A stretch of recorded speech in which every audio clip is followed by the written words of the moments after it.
So the next item on the agenda is a very interesting chat with an exemplary couple and their journey of success and challenges. And the couple is none other than Mrs. Devina Mehra, Director and CIO for First Global, and Mr. Shankar Sharma, Vice Chairman of First Global, who is also known as the Alchemist of the East. So I welcome you both to this session. And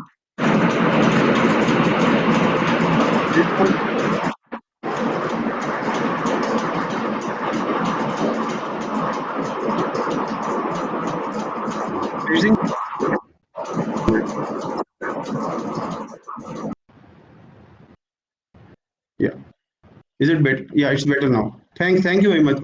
So can you hear? Yeah, we can hear you. We can hear you, sir. Thank you. So my first question to you is, what has been your life journey, especially the professional journey? And I'll ask by asking ma'am first.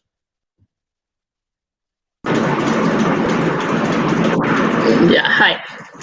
My professional journey started after my MBA from IIM Ahmedabad in Citibank, where when I look back, the experience I got was very relevant to what I did later. Because when I started out, there was nothing like equity research or security research, either in terms of what we were taught or what was available as a job in the market. So actually, I started out in investment banking. So that was one part of my stint at Citibank. And the second part was credit analysis, which later on I thought was really good grounding for getting into securities research. Because as a banker, the big difference between being a banker and being an equity analyst or an equity investor is that as a banker you do not participate in the upside. So your focus only has to be to minimize your downside. So you look at risks very carefully. Whereas if you come straight into equities, that is not an orientation many people in purely in equities have. So that was actually very good grounding. So on one side, it gave me an exposure to a lot of industries and companies. And the other thing was that it also trained me to look at downsides. So I got into equities and for that matter, entrepreneurship after 1993 budget of Dr. Manmohan Singh, where he opened the market to foreign investments, foreign portfolio investments. And that is when I decided that now is the time there could be a market for more professional analysis of companies and securities. So that's when I put in my papers at Citibank and we really started First Global in earnest. And that has been quite a journey because we started out, as I said, not only did this profession did not exist, the companies themselves had never heard of anything like equity research. I mean, let alone having any department like investor relations department. So I would call up companies and they would say that, why should we meet you and how will it help us? We anyway have AGMs and we have an annual report and that's all we are willing to share with you. So it was really like the Wild West that at times you just land up at companies' factories and try to find out information. So it was quite a journey of really starting things from scratch in terms of the whole industry itself, training a lot of people in equity, learning yourself along the way. So there was a phase in the 90s when we went deeply into the Indian market, and then by the end of the market and end of the 90s, we globalized. So that was the next step. But I think we can discuss that a little later on the whole globalization journey because that's a whole different thing altogether. So the same question to you: how has your journey been different? So we know the later part is the same, but the initial years.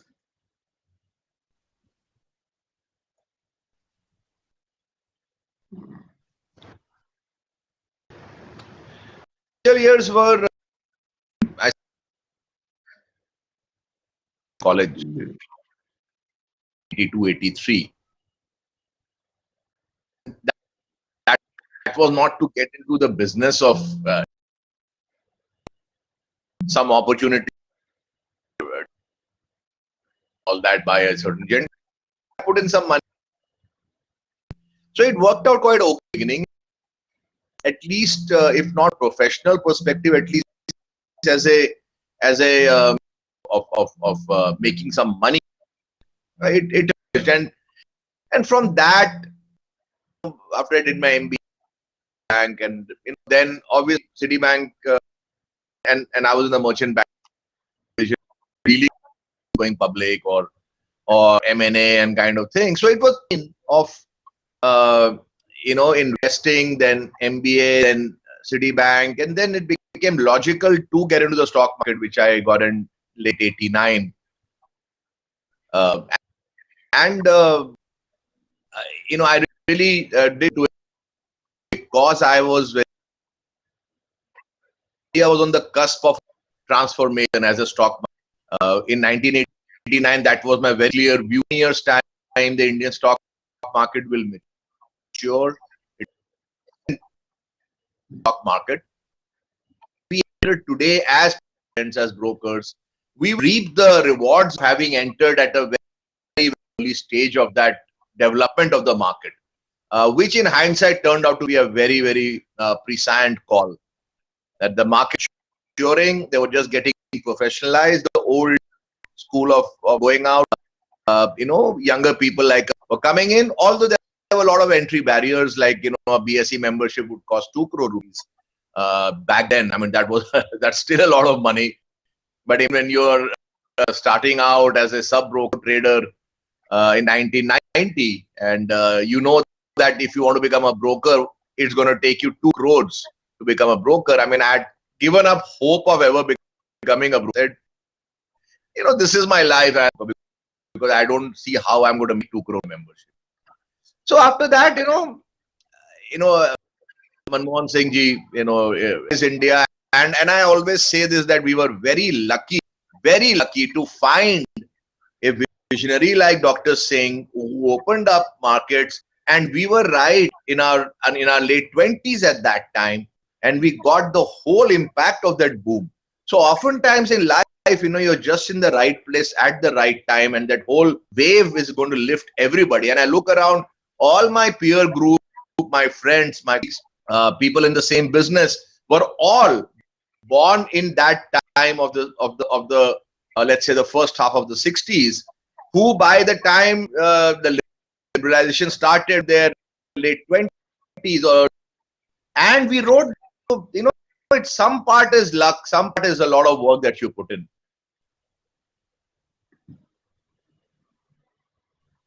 Yeah, good. Thank you, sir. Thanks for enlightening us. Now, my next question is to ma'am. What prompted first going global and getting membership of LSE, NASDAQ, and then giving equity research advice to not only Indians but people outside India also? Ma'am, your mic is muted.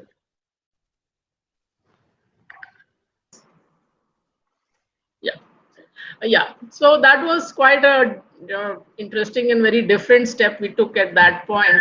And one part of it was sheer boredom, that it's the same set of companies, and how long are you going to keep analyzing the same set of companies? And even today, many of those companies, the lot of companies have not changed that dramatically for 20 years. But the real motivation came out of the Asian crisis of the late 90s, because that really made us sit up and take notice. And we said, like, if we were in any of these countries, and remember, they were all Asian tigers at that point before the crisis, that if those were our home countries and we were only invested in our home countries, what a big disruption it would have been. And then we realized that it is probably not prudent or safe to have exposure in the sense of not just your investment portfolio, but even as your business, to only one market. So that was step one. So we said, okay, we have to move out of India. And remember, at that time, this was a very, very unusual move. Nobody had even thought of any such thing. And when we had a lot of FII clients, and even when we discussed with them, they said it really, can't be done, or if you want to do it, just add a few emerging markets to your portfolio like Thailand or Philippines or something like that. But we said that if we have to go overseas, we'll go to the biggest market. So that's what we did. We went to the US, UK, Europe, and covered the biggest stocks there. And very soon we made a name for ourselves because we found that the basic tenets of research don't change. How you understand industries, companies, financials, they don't change. And if you are willing to drill down deeper than anyone else is, really understand what makes something tick, what each of the financial statements mean, for that matter, even on the macroeconomic side, if you're willing to drill deep, actually understand every single component, actually understand how each of the macro surveys are carried on, the insights you will get will be far ahead of what anyone else is looking at. So that was our experience. We were the very first, not just the first Indian firm, but even the first Asian firm, excluding Japan, to become a member of the London Stock Exchange. And then, as you said, we went to the NASD as well.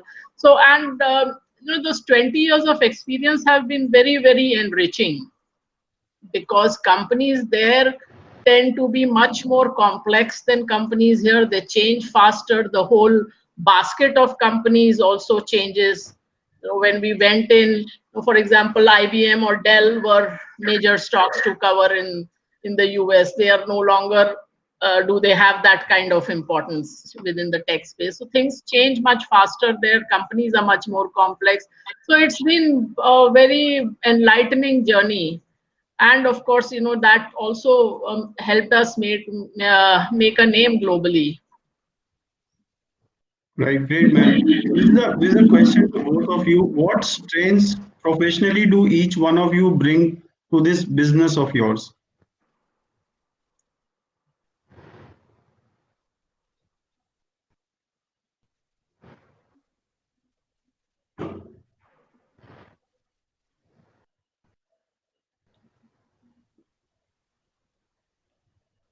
So who is the question for?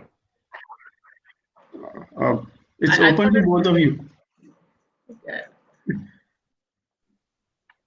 Hello, you hear me? Yeah, ma'am. Maybe Yeah, you you can can start. start, Shankar.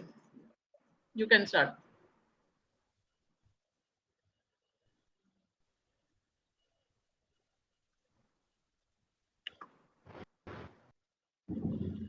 Okay, so I don't have any. So please ask her this question. She is the person practically everything and has practically everything to this. So I hand the floor to.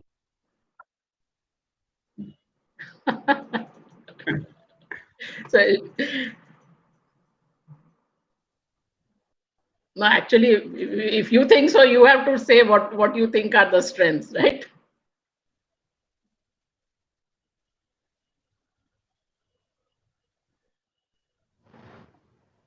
No, you have to individually say what strengths you have that you brought to the business. I don't think any strengths. So you will have to talk about yours, because those are the only strengths that have mattered in this business. As I told you, that the background in credit analysis helped in the beginning. But also the fact is that I would not have become an entrepreneur, at least that early in life, if it was not for Shankar.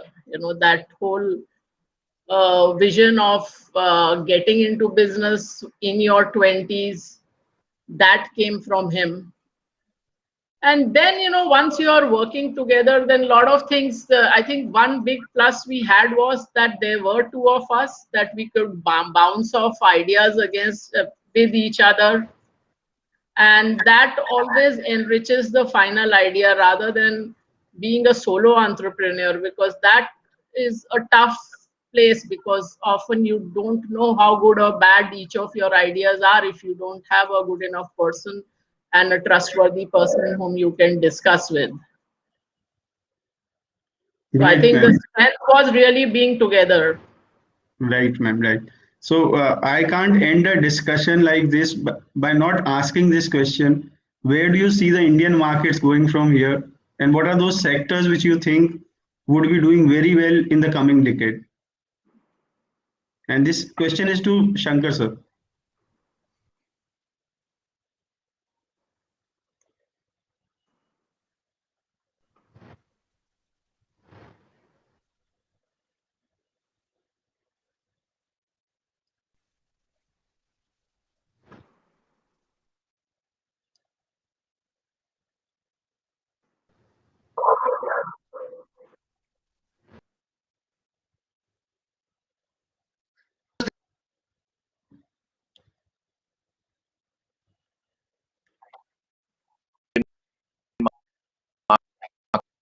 Markets have delivered not even fixed deposit level returns, and wherein you will see in better than what we have seen in the last 5-6 years time.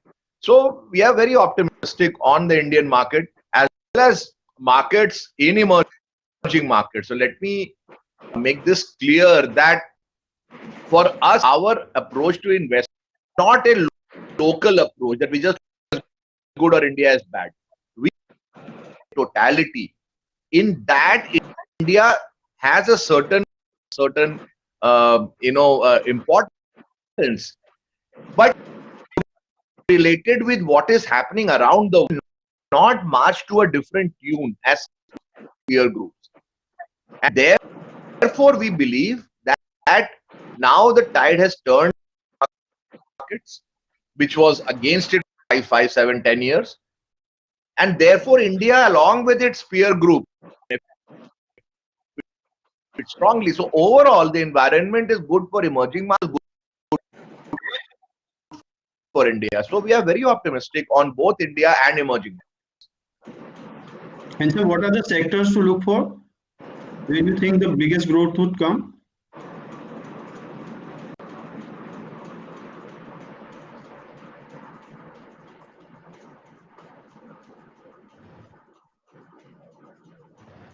So this year, the best sectors have been pharmaceuticals, IT, the chemicals.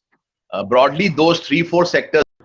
This year, our Indian PMS is up 25% and more, which is the top of. And our global funds are in the top 2% of. We are up, I think, about 34.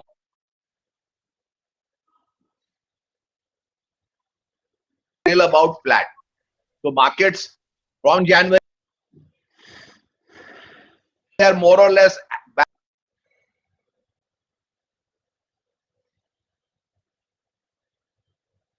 to date is up only 5%. Today, India is up only 5% versus that we are up 20.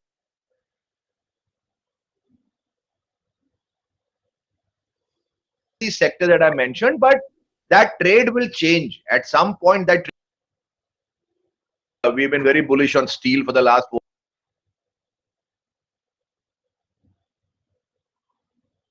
on certain domestic oriented sectors, like. So there will be pockets in India. India is a pretty,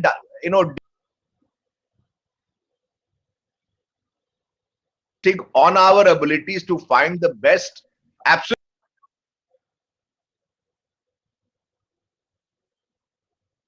of the market. So we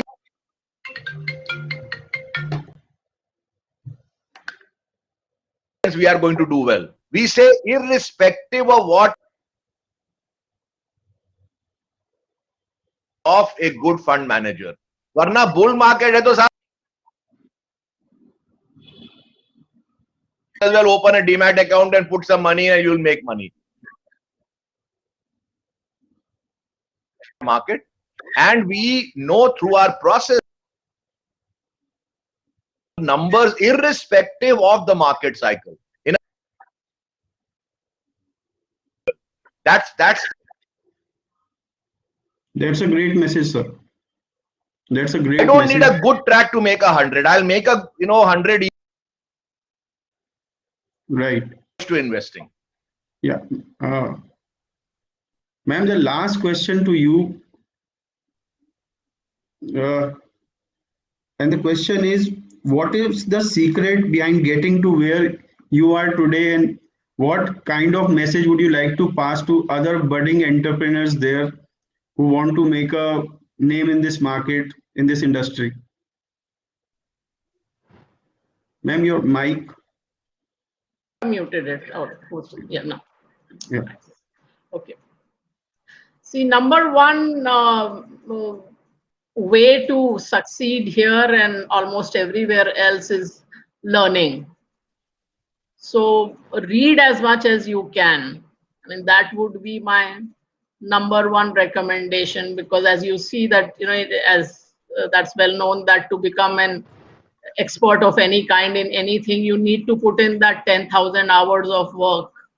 So that if you are like, if you are happy to say goodbye to education, that is not a good mindset with which to come into this business. So if you're coming into this business, you have to come in thinking and being happy that you're going to be learning all your life. I mean, I've been doing it for more than 3 decades, and still I can say that every single day I learn something new, and I'm happy to learn something new.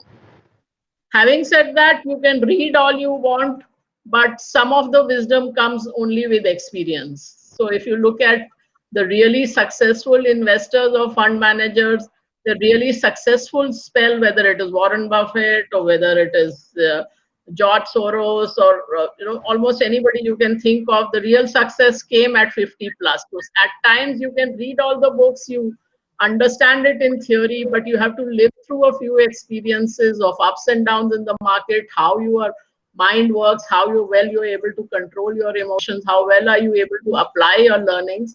But both those things count. So you have to have the knowledge and you have to have the experience. But don't stint on the knowledge, and knowledge doesn't mean only reading investing or about investing. It has to be much broader than that. So all those techniques, yes, you have to read. You have to read what the more successful investors have done, but then you have to distill the wisdom and apply it yourself. Don't take anyone's word as gospel. And most important, you have to understand how your own mind works, what are the biases that can derail you. So read quite a few books I would recommend on biases, on errors in human thinking. Books like Thinking Fast and Slow, like The Invisible Gorilla or The Halo Effect. So those are that would be my number one recommendation, that if you want to get into the markets, start filling your mind with stuff. Thanks a lot, ma'am. Thanks a lot to both of you. It was just a very great session, and we all learned a lot from your journey and your sharing of views with us. Thanks a lot for both of you. Thanks a lot, Thank ma'am. you. Thank you. Thanks for having us. Thanks.